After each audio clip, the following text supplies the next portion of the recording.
la médecine épigénétique s'est intéressée évidemment à l'influence de l'environnement et de nos pensées sur notre capital génétique. Vous savez peut-être que jusqu'il y a peu, on a pensé que nous portions nos maladies à travers notre bagage génétique. Donc ce dont nous avions hérité en tant que gènes allait influencer directement notre capital santé, notre histoire de vie et surtout notre histoire de santé. Mais il apparaît que ce n'est pas du tout vrai, en tout cas que ce n'est pas complètement vrai.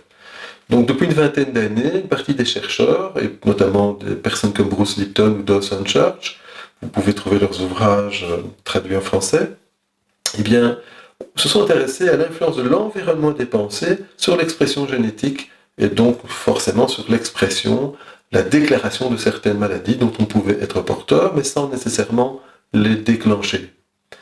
Alors ils ont observé que effectivement, nos pensées, nos croyances, notamment liées à nos événements de vie, pouvaient suggérer et nous amener à avoir un certain type de comportement. Exemple, si j'ai un jour eu un accident avec un gros camion rouge sur l'autoroute, eh bien il y a de grandes chances que je sois moins franc pour aller prendre ma voiture ou moins franc pour aller sur une autoroute. C'est le déclenchement d'une réaction phobique à l'idée par exemple de conduire ou d'aller sur des grandes surfaces autoroutières. Eh bien, c'est un conditionnement. Donc, il suffit simplement de casser ce conditionnement pour aller observer ce qui s'y passe. Alors, que se passe-t-il dans notre cerveau, dans notre corps, lorsque nous sommes bombardés de ces stimuli ? Bien, l'amygdale perçoit les stimuli et donc les déclenche, ou plutôt les retraite en disant c'est positif ou c'est négatif, c'est bienveillant ou malveillant. Si suffisamment d'éléments disent qu'il y a danger, eh bien, l'amygdale va déclencher une alerte. Du coup, le cerveau reptilien va passer aux commandes, va couper l'accès au néocortex, le cerveau pensant, pour gagner quelques secondes, mais il va également demander au cerveau limbique, donc le cerveau intermédiaire, d'augmenter les taux de cortisol. Le cortisol, c'est l'hormone dédiée au stress. Nos niveaux de cortisol changent à chaque instant. Si je claque très fort dans mes mains et que j'arrive par surprise derrière vous en faisant ça, vous allez avoir un coup de surprise, un coup au cœur, eh bien vos niveaux de cortisol vont en une demi-seconde à 3 secondes avoir une pointe d'activité. À côté de cela, donc, le réflexe fight-flight-freeze va donc demander au cerveau limbique d'augmenter les taux de cortisol, mais également les taux de noradrénaline.